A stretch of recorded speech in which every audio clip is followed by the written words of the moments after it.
Tonight on Connecticut's news station, one police department says enough is enough when it comes to illegal dirt bikes. We'll tell you how Wallingford is tackling dangerous drivers. And I'll have your all-important 4th of July holiday forecast. Will there be natural fireworks? I'll have details coming up next. And calls ringing out in the capital city to do more for the families of state employees after another tragedy strikes. We'll take you to the emotional vigil straight ahead. Now at 10, this is Fox 61, Connecticut's news station. We begin tonight in Wallingford, where officials are working overtime to crack down on dangerous driving. Thanks for joining us on the news at 10. I'm Bridget Bjorlo. The town has seen an increase in people riding illegal dirt bikes and ATVs, as well as an uptick in aggressive driving. Fox 61's Jake Garcia has more on their efforts and why this type of driving behavior is more common this time of year. We do get numerous complaints. It's a nuisance. Dirt bikes and ATVs have been a nuisance on Connecticut roads in recent years. And after a recent influx of dirt bikes on roads in Wallingford, police are cracking down. So it's not just patrol, it's obviously this impact unit that we have that is going around certain neighborhoods, certain areas, not just staying here in the main part of the town. Recently, officers arrested nearly a half dozen teens for driving unlicensed dirt bikes recklessly around town. Usually juveniles, and unfortunately, because of their ages, they are unlicensed drivers. So not only do they not have licenses, but these vehicles and these dirt bikes that they're operating do not have registration. They are not insured. So unfortunately, it's very unsafe for them as well. And just like many towns across the state, authorities are confiscating these bikes to try to prevent this behavior. The dirt bikes, after they're confiscated, they're ran through our collect system. If they're not stolen, then obviously their parent or someone else can always come by to try to retrieve them. Police are also addressing a surge in aggressive drivers, thanks to grant money from the Connecticut Department of Transportation, as experts say hot temps and hot tempers go hand in hand. A recent study found that when the temperature was below 80 degrees, drivers were less likely to honk their horn, but if they did, it was brief. But if temperatures were above 90 degrees, more drivers honked their horns longer and more often, while also making some unfriendly hand gestures. A study by the National Institutes of Health found that deadly crashes in the U.S. were up 3.4% during heat waves from May to September. And Wallingford police are trying to reduce that number. Obviously, we just want to make people aware that this is for their safety. It's for the safety of the public, the citizens of the town. In Wallingford, Jake Garcia, Fox 61, Connecticut's news station.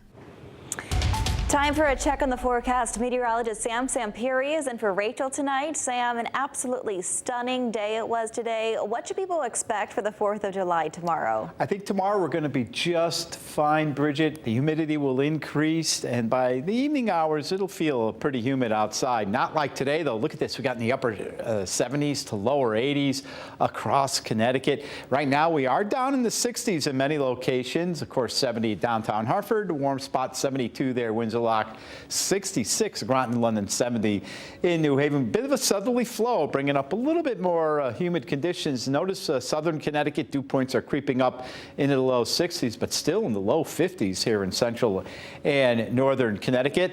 And of course, we have mostly clear skies. Dying front here off to our west. This is the front we're going to be watching for the next couple of days. Meanwhile, overnight into early tomorrow morning, we are fine. It will be late tomorrow evening.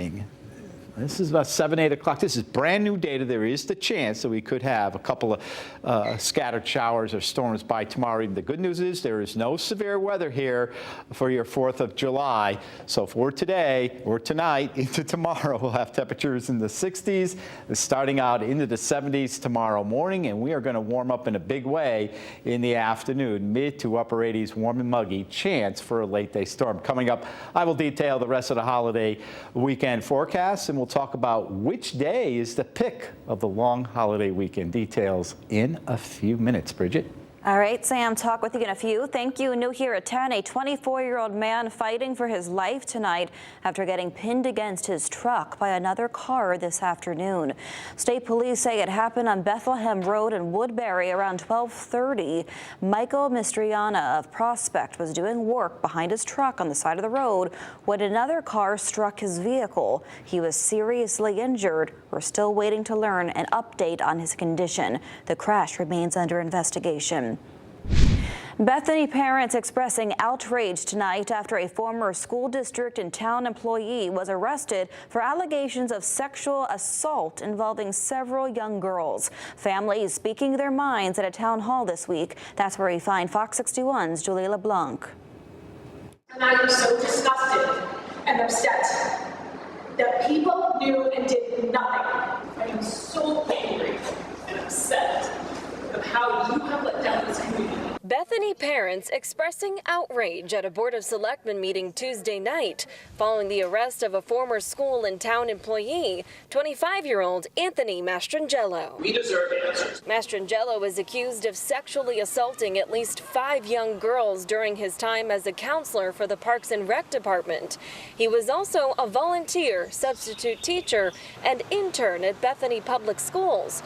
When the allegations came out in December of 2022, he was removed from having any contact with the children, but parents say they were never notified. The suspect violated my child in my home, in the privacy of my home. Amy Listinsky says since her kids knew Mastrangelo from camp, she hired him as a babysitter. At the time, she didn't know he was the subject of an 18-month sexual assault investigation. She says her child was assaulted more than a year after the allegations first came about. My child and many others could have been spared this horrific experience. The first selectman says she doesn't blame parents for their frustrations, but claims she was told by police not to say anything. We were told that we could not address the issue while the police investigation remained open.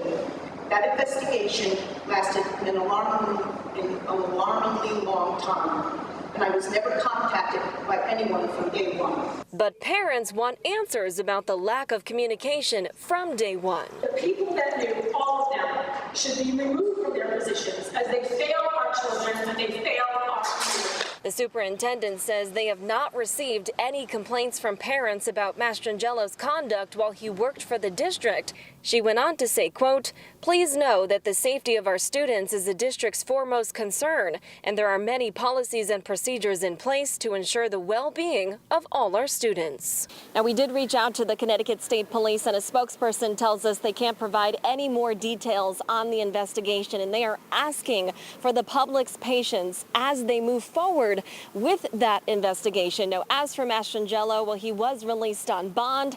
He's expected in a New Haven courtroom next week. We are in Bethany. Julia LeBlanc, Fox 61, Connecticut's news station. All right, Julia, thank you. And new here at 10, another scary scene on Connecticut roadways. A Connecticut DOT truck was involved in a crash where another vehicle collided with it. These photos were posted on Facebook by the Northfield Volunteer Fire Company after the crash happened this afternoon in Litchfield on Route 8 North. The driver of the DOT truck was injured, but we don't know at this time just how seriously. This is just the latest incident involving first responders and construction workers on Connecticut roadways being involved in serious crashes where drivers are not slowing down and disregarding the state's move over law. The family of a Hartford utility worker who was killed in a similar incident joined community leaders this evening. They called on lawmakers to do more to protect these workers on the roads. Fox 61's Jake Garcia is live with us in studio tonight with their message. Jake. Well, Bridget, nearly 3 weeks after the death of Jose Diaz Neves, his family and community leaders gathered at the crash site to honor his legacy and call for change. Jose Diaz Neves worked for MDC and was hit and killed by a car while working on West Boulevard and South Whitney Street. Tonight, community leaders gathered in Hartford to honor him and urge lawmakers to pass a bill in his honor.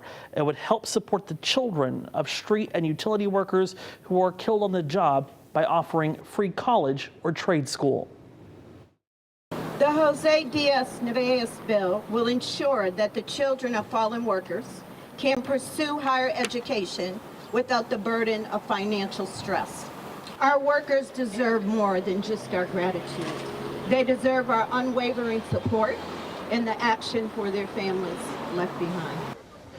Community leaders also say the death of Connecticut DOT worker Andrew D. Domenico, who was hit and killed by a driver on I-91 in Wallingford, highlights the importance of a bill like this.